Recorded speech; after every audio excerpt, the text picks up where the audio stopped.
Okay, hi guys. In this video, I'll be showing you how to fix some errors that occur whilst you're updating your PC in Windows 11. And I'm pretty sure this method will also work in Windows 10. So yeah, let's get to it. Okay, so one of the things I want you to do is I want you to go to the search bar, right? And I want you to search for CMD, command prompt.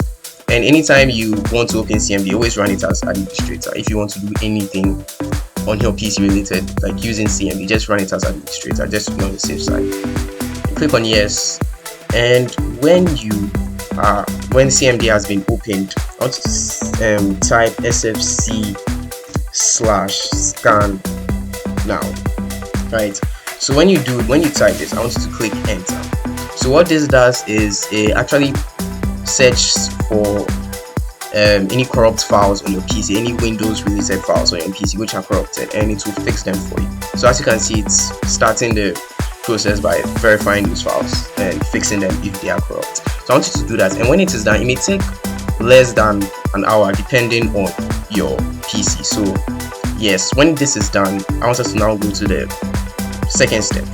So in the second step, I want you to go to the search bar again and search for services and click on it. You don't have to run it as administrator, just click on it. And when it opens, I want you to go all the way down and yes, look for Windows updates. Yes, you can see it here, Windows update. Right click on it, click on properties.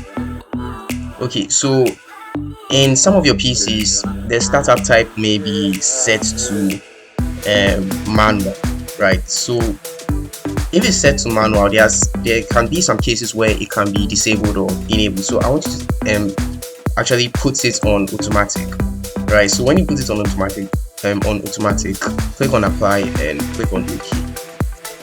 But if it's already set to automatic for you and your PC is still not updating, then I just want you to restart this service. Just click on restart, right, and the PC will restart the service for you. You can also restart your PC, and yeah, I hope this steps fixed your PC, your Windows 11 from updating.